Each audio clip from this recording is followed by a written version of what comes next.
সকালবেলা পেট ভরে নাস্তা করার পরে এরকম এক কাপ রং চা খেয়ে তরতাজা হয়ে বেরিয়ে পড়লাম। আসসালামু আলাইকুম, সবাই নিশ্চয়ই ভালো আছেন। আমিও আলহামদুলিল্লাহ ভালো আছি।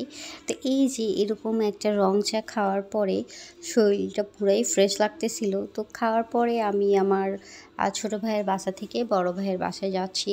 তো অটোতে আমার ছোটো ভাইয়ের বাসা থেকে বড় ভাইয়ের বাসা খুব একটা বেশি দূরে না, হচ্ছে 30 টাকা ভাড়া। তো অটোতে আসলে আমি শ্যুট নিতে পারি নাই, কারণ 2টা বাচ্চা নিয়ে ব্যাগ নিয়ে খুব কষ্ট করে বসেছিলাম। তো আমি আমার বড় ভাইয়ের বাসায় চলে আসছি। আমার বড় ভাইয়ের মেয়ে আমাকে রিসিভ করছে, যে হচ্ছে তাফসিরের মোস্ট ফেভারেট তাফসিরের বুবু। তাফসির তো শুধু বলে বুবু বাসায় যাব, বুবু বাসায় যাব, একলিস্ট তাফসিরের বুবু বাসায় আসছে। তো দুই ভাই বুবুকে পেয়ে হচ্ছে তারা হ্যাপি। এই যে বুল্লু সোনা বসে খুব মিষ্টি হাসি দিচ্ছে, মানে সে আসার পরে খুবই হ্যাপি। আবার একটু লজ্জা পাচ্ছে, যেহেতু তাফসির ছোটোবেলা গেছে আর এখন গেছে, মানে ও ভুলে গেছিল ওর বুবুকে। তা আমি যেয়ে কিন্তু তাফসিরের বুবুর রুমে ঢুকলাম।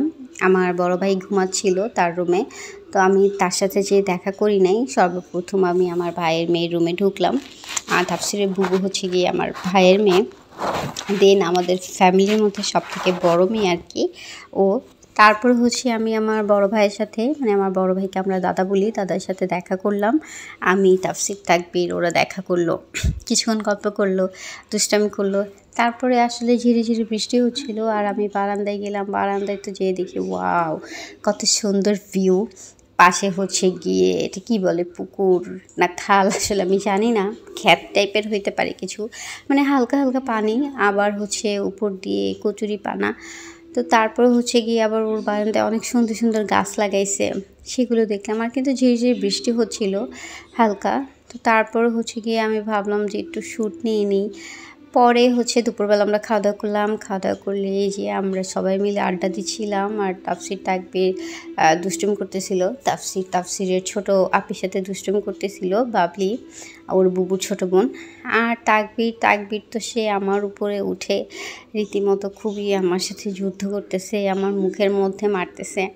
আর আমার ভাবি বসেছিল, আমরা সবাই মিলে অনেক গল্প করতেছিলাম, অনেক মজা করতেছিলাম, হাসতেছিলাম।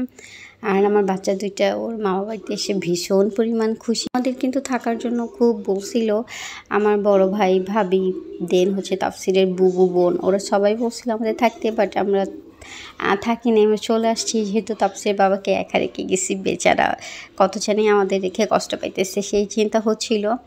তারপর হচ্ছে আমরা যেহেতু সকালবেলা গেছি, সকাল 11টার দিকে গেছি, যাওয়ার পর অনেকক্ষণ ছিলাম, অনেক মজা হয়েছে। আসলে তাফসিরের বুবুর সাথে আমার এমন একটা রিলেশন, ও আমার ভাইয়ের মেয়ে কম, ফ্রেন্ড বেশি। তাই আমাদের এই চলে আসছি আর সিএনজিতে উঠে পড়ছি, সিএনজির বাসার উদ্দেশ্যে আসছি।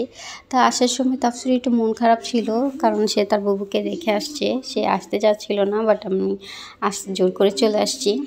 সে বসে আসছে, আবার সে সিএনজিতে যেতে চাচ্ছিল না, সে এটা যাবে না। দেন হচ্ছে রাস্তায় জ্যামের জন্য বসেছি। আমারও ভীষণ বিরক্ত লাগতেছে, মাথা ব্যথা করতেছে যে কখন বাসায় যাব।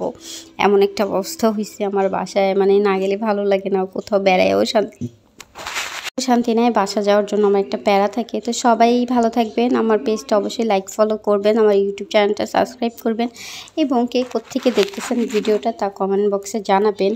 আর হচ্ছে কি, আপনারা কিন্তু ফাঁকিবাজ হয়ে গেছেন, আমার এখন ভিডিও আপনারা শেয়ার দেন না, কমেন্ট করেন না, শুধু চুপচাপ দেখেই যান।